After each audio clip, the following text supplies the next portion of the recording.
just finished eating.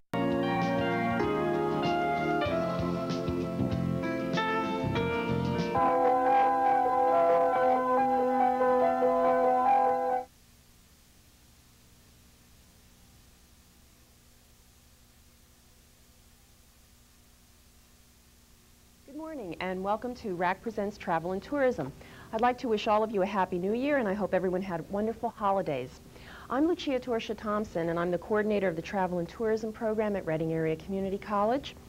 And this program is dedicated to bringing you information about different areas of the world as well as places around the corner.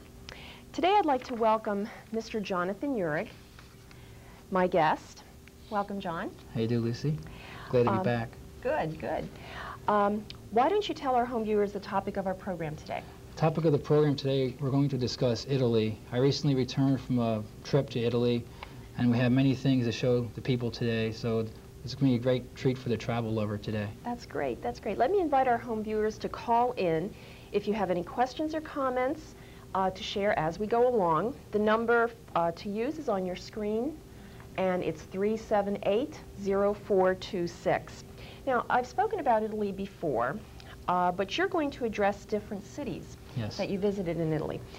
So why don't you begin, John, by telling us how did you get to Italy, first of all? Well, Italy, we reached Italy, we flew out of Kennedy Airport, and Kennedy Airport to Rome is about an 8-hour flight. 8 hours. It's an 8-hour flight. We flew TWA, and it's for the length, the distance it is. It was a it was a very smooth flight. We hardly had any turbulence. We went in October, and had a great time. And roughly, what were your flight times?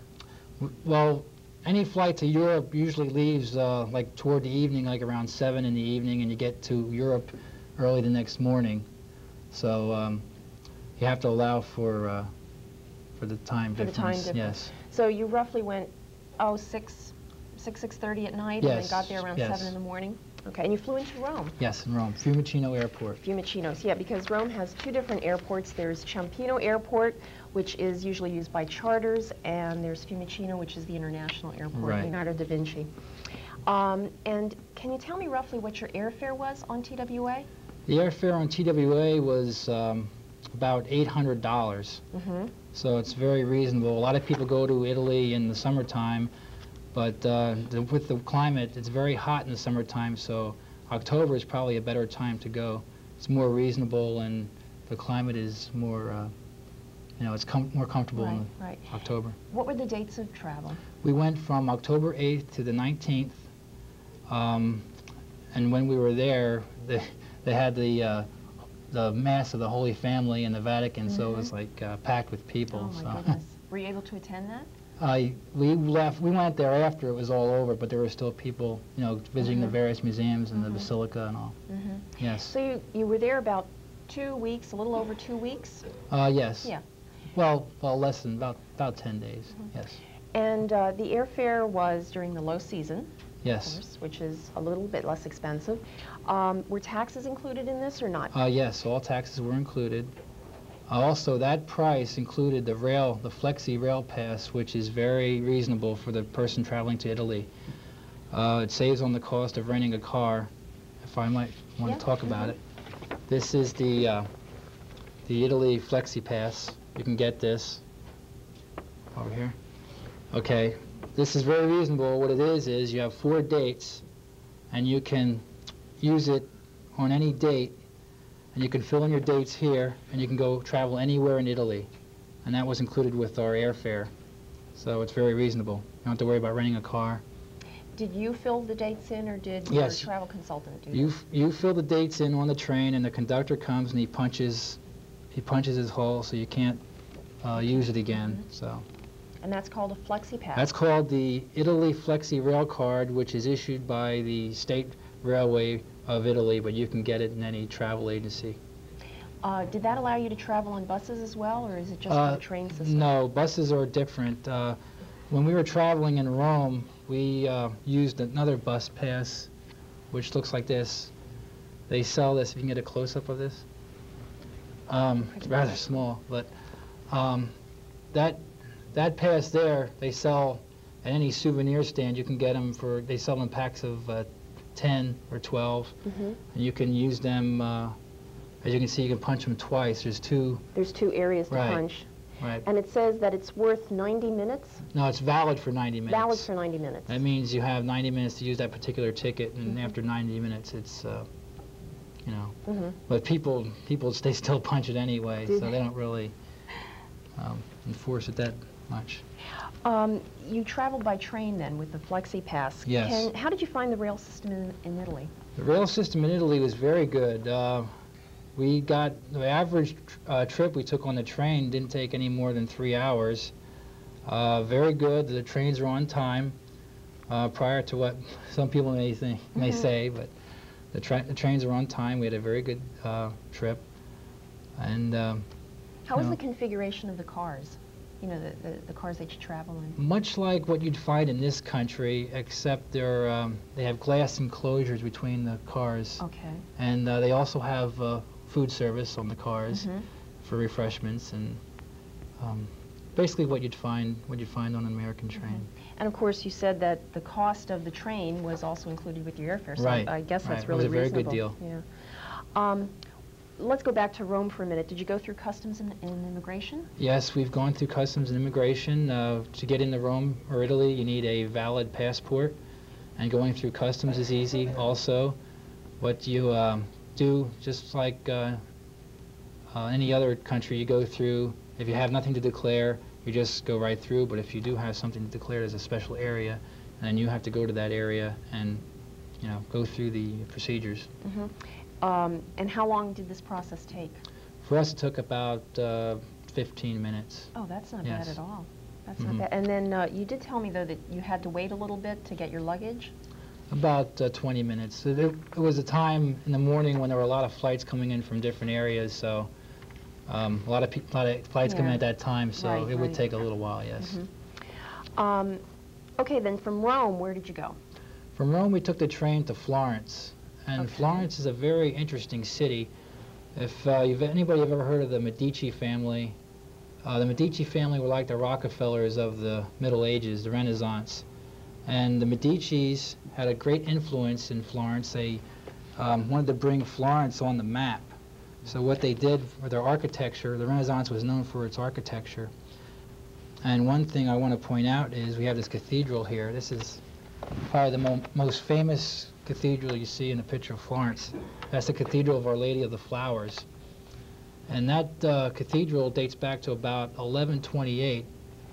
The most interesting thing about that cathedral is all that ornate architecture on the outside was just done in the past 100 years, even though it dates back to the 12th century. And also, the Renaissance was a time when people went from the Byzantine art, which showed no expression, to the Renaissance. Giotto, the great painter Giotto, wanted to put more expression into his paintings. I think we have another picture. Yes. Yeah. This one? It's the top of the baptistry, and that's an example of the Byzantine architecture. You can see the gold background. That's beautiful. And this is in here? That's part of the baptistry. No, it's not in there. That's a separate building. That's a separate building? The baptistry is separate from the cathedral. Okay. Yes. Oh, that is, and that's all Byzantine? Yes. Wow. That is really beautiful.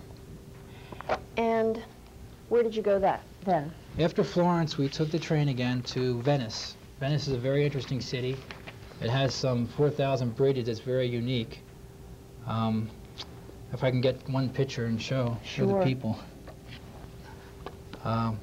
This picture. That's one of the many canals. And if you're ever in Venice, I would highly suggest taking a gondola ride. It's very relaxing in the evening, and have two types of gondolas. They have gondolas with music and without music, but I would highly advise to take the one with music. With music. Get more of the ambiance. Oh, that's so nice. Yes. Also, I have a picture here. This is a famous landmark in Venice, Lucy. That is the Bridge of Sighs. That bridge was, the reason they call it the Bridge of Sighs is because that building in the background is a prison. And the Bridge of Sighs was a connecting link, and the prisoners sighed because that was their last look of freedom before serving their sentences. So that's why they call that the Bridge of Sighs. Yeah, so as they went into prison, they sighed, right. This is the hotel we stayed at in Venice. It's the Hotel Fontana. As you can see, that's a 2-star. That rates in that hotel were very reasonable. They were about $100 a night. Well, for Venice, because Venice is rather expensive to stay, but that was reasonable. How did you find the hotels? Hotels are very comfortable. I have one here. Another thing, a lot of the hotels in Italy, you'll get a continental breakfast, usually coffee, tea, or they have those biscuits that look like roses. They call them rosetta, and they have those. I have here a brochure of one of the hotels we stayed at in Assisi. That hotel has the 17th century, style. It has furniture of the period, but even for that type of hotel was reasonable. It was a little over maybe $100 a night to stay in there. That's a mountain village, Assisi. Assisi. Yes. This is the entrance, the foyer, where you check in. Right. It looks like here's the restaurant. That's where they serve the breakfast in the morning. The breakfast, and that's included with the cost of the hotel. Hotel. And here, one of the bedrooms. It looks a little Spartan. Is it so?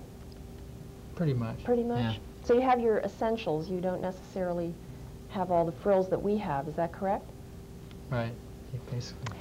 And this is one of their, I guess, their reading rooms or their sitting rooms.